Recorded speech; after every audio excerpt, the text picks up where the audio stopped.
এবং অংশ হিসাবে Birsa life and new Bharat বিষয়ে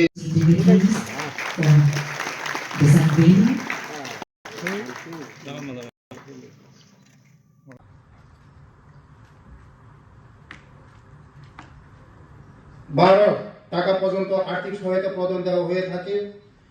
2015-16 শিক্ষাবর্ষে এটি ন্যাশনাল স্কলারশিপ পোর্টাল এনএসপির সাথে যুক্ত হওয়ার ফলে সম্পূর্ণ প্রক্রিয়াটি অত্যন্ত স্বচ্ছ ও দ্রুতগতির হয়ে উঠেছে এবং আমাদের ত্রিপুরা সরকার 2017-18 অর্থবছর থেকে সফলভাবে এই পোর্টালের মাধ্যমে স্কলারশিপ প্রদান করেছেন।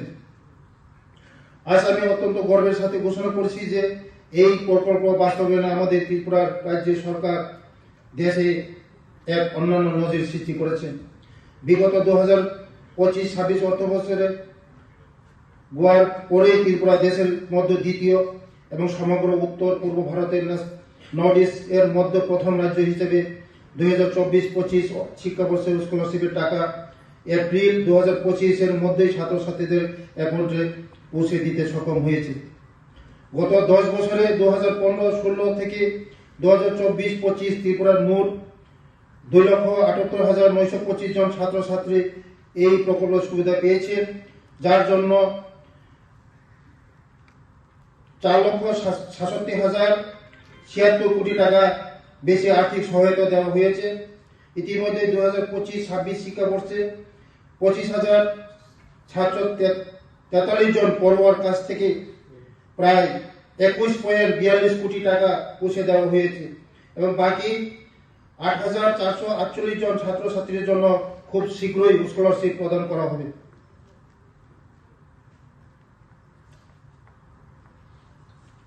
ব্যবস্থা করা হয়েছে।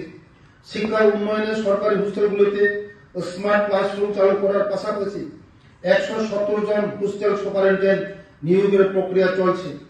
এছাড়া মুখ্যমন্ত্রী জনজাতি উন্নয়ন মিশন এর আওতায় 50টি হোস্টেলে সৌর শক্তি এবং জল পরিশোধনের ব্যবস্থা স্থাপনের জন্য 19 কোটি টাকা বরাদ্দ করা হয়েছে।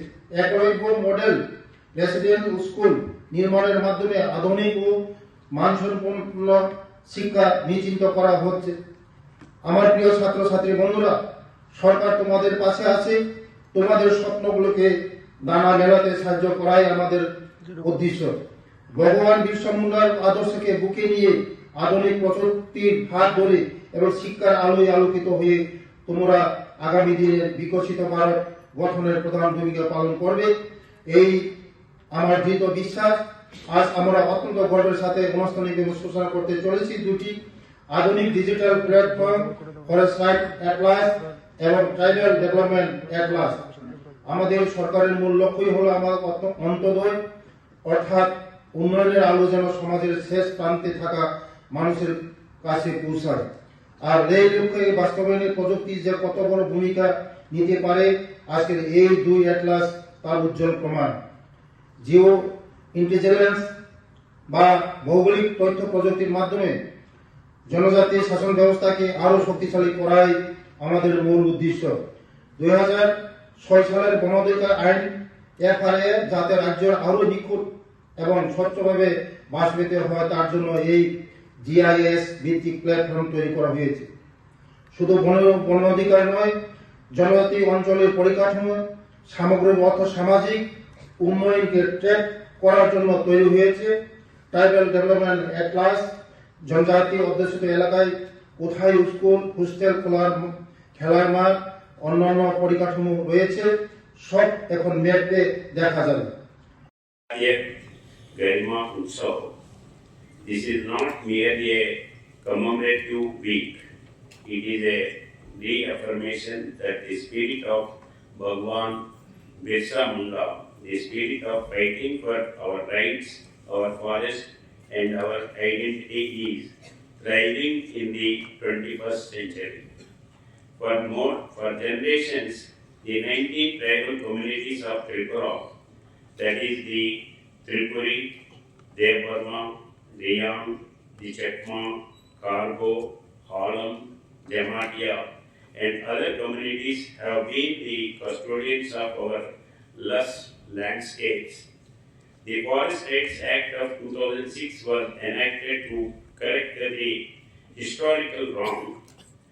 It recognizes that the forests of Tripura belong to those who have protected them for generations. When we examine the progress of Forest Rights Act implementation across the country, Tripura stands out as the shining example of commitment and delivery. As per the official status available with the government, Tripura has already recognized an impressive total of individual forest right titles, 4 lakh acres already distributed. What makes this achievement truly remarkable is the average area of land allotted per beneficiary. This average is among the highest in the entire country. This is not merely a paper title, this is economic freedom for this tribal family.